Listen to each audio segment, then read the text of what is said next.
Assalamualaikum warahmatullahi wabarakatuh. Halo guys, kami dari kelompok 5 akan membawakan materi mengenai perangkat keras atau hardware dan perangkat lunak atau software. Kenalkan, nama saya Alti, NIM C1G1210131. Di sini saya akan menjelaskan tentang pengertian printer beserta fungsinya. Adapun untuk pengertian dari printer yaitu alat yang menampilkan data dalam bentuk cetakan, baik berupa teks, gambar maupun grafik di atas kertas. Adapun untuk fungsi dari printer yaitu menyajikan tulisan atau gambar ke media datar seperti kertas dalam berbagai ukuran. Saya Hamid Kole dengan NIM C1G1211009 akan membacakan materi tentang perangkat hardware yaitu sound card. Oke, sound card adalah sebuah perangkat keras komputer yang memiliki fungsi utama sebagai pengelola data berbasis audio atau suara. Ketika kalian mendengar lagu atau berbicara melalui headset yang terhubung pada PC atau laptop, suara yang kalian dengar itu dikelola oleh sound card. So, segala urusan mengenai audio atau suara merupakan tanggung jawab sound card. Fungsi dasar sebuah sound card adalah mengkonversi file audio yang notabene berisikan data digital menjadi sinyal analog sehingga dapat ditangkap oleh indera pendengaran kita. Fungsi lainnya sebagai penghasil suara, sebagai suatu media interface, sebagai converted analog ke digital, yaitu kasus yang paling umum ditemukan adalah perekaman suara, dan sebagai converted digital ke analog, yaitu ilustrasi yang paling gampang adalah keluarnya suara kita saat berbicara melalui headset atau video call. Nah, agar dapat melakukan fungsinya dengan baik, sebuah sound card pada umumnya memiliki 4 bagian utama, yaitu yang pertama sebuah interface yang terhubung dengan motherboard biasanya menggunakan PCIe, dan yang kedua sejumlah connected input dan output. Yang ketiga konversi data digital ke suara analog, dan yang keempat adalah fasilitas analog to digital converted atau ADC yang memungkinkan untuk membuat rekaman digital dari input berupa suara analog. Yang berikutnya adalah cara kerja sound card. Secara garis besar, ada 3 metode sintesis suara yang dijalankan oleh sebuah sound card dalam mengembangkan tugasnya. Yang pertama itu FM atau frequency modulation. Sintesis suara jenis ini merupakan yang paling mudah atau yang paling murah, tapi juga kurang efektif. Di sini suara disimulasikan menggunakan algoritma tertentu agar tercipta gelombang sinus yang karakteristiknya sedikit mungkin sangat dengan suara asli. Yang kedua itu wavetable.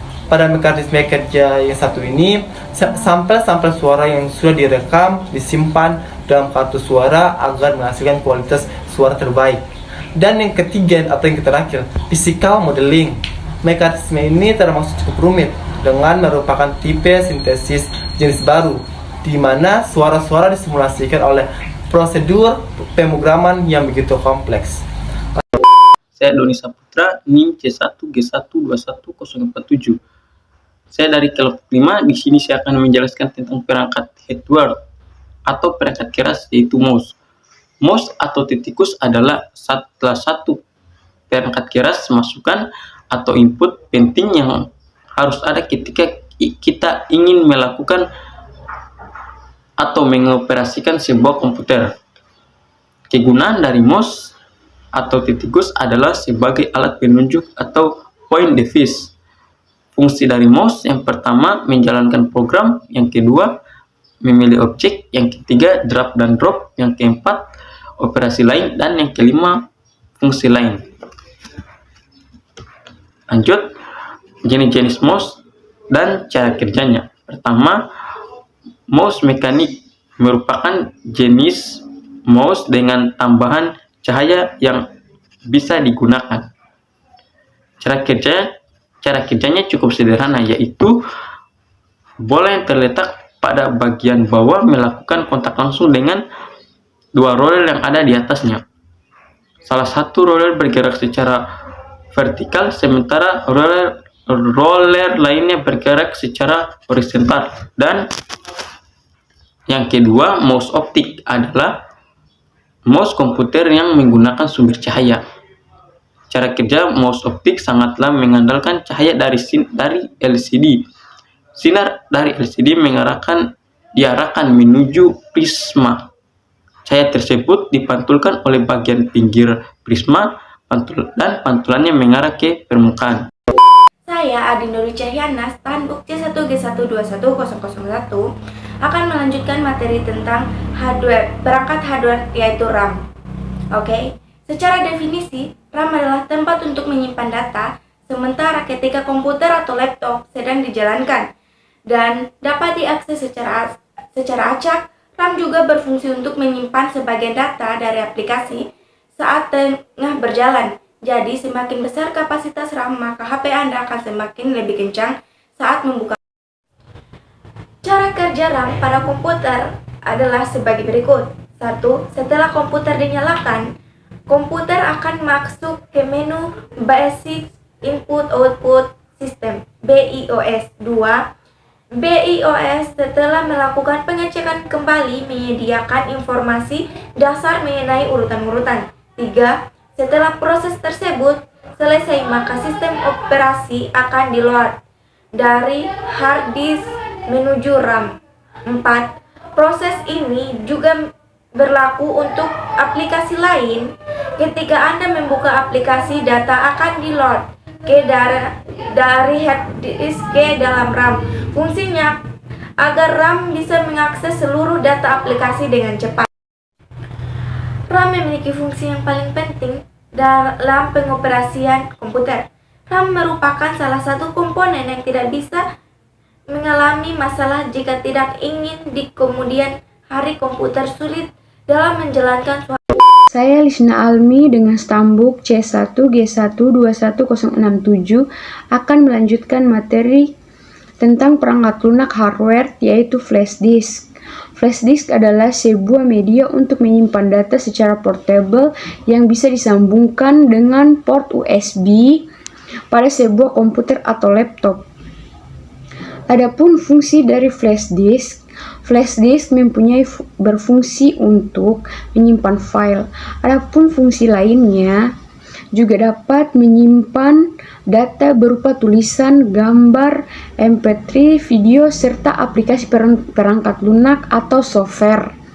Selain itu juga dapat memindahkan file yang ada di dalamnya ke komputer atau laptop.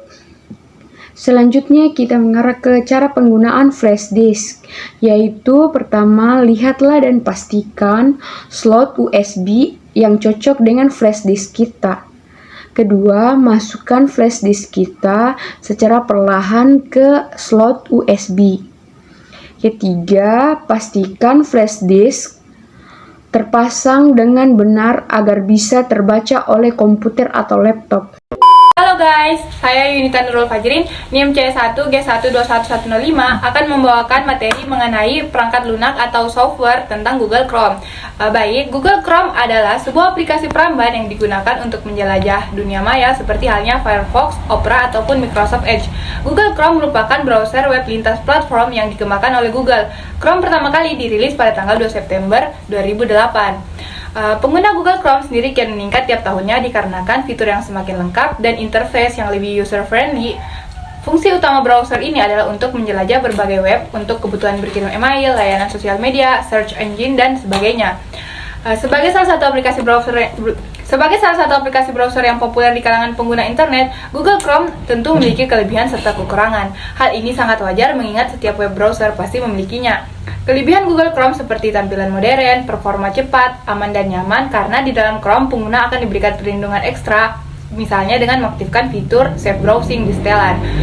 Terus integrasi dengan Google Apps, fitur inbuilt yang kuat misalnya seperti PDF Viewer yang berguna untuk membuka dan mengedit PDF secara langsung melalui Google Chrome, atau mungkin fitur Omnibox yang berfungsi untuk membuka URL situs web dan menelusuri langsung menggunakan mesin telusur default. Sedangkan kekurangan Google Chrome seperti pengguna memori dan CPU tinggi.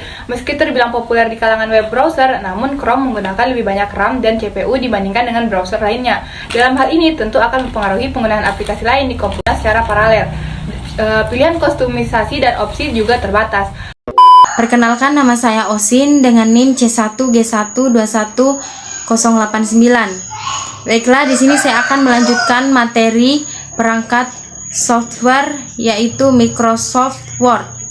Microsoft Word merupakan program aplikasi dari Microsoft Official yang bisa saling digunakan untuk mengelola teks, mengelola dokumen, laporan, dan lain sebagainya. Fungsi dan kegunaan Microsoft Word. Fungsi utama dari Microsoft Word adalah membantu kita dalam mengelola.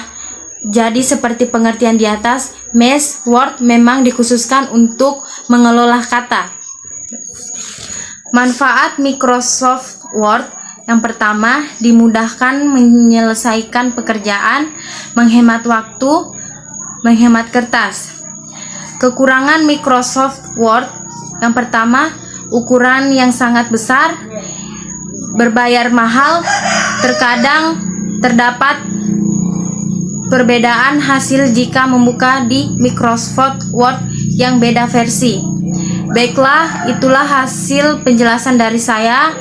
Sekian dan terima kasih. Wassalamualaikum warahmatullahi wabarakatuh.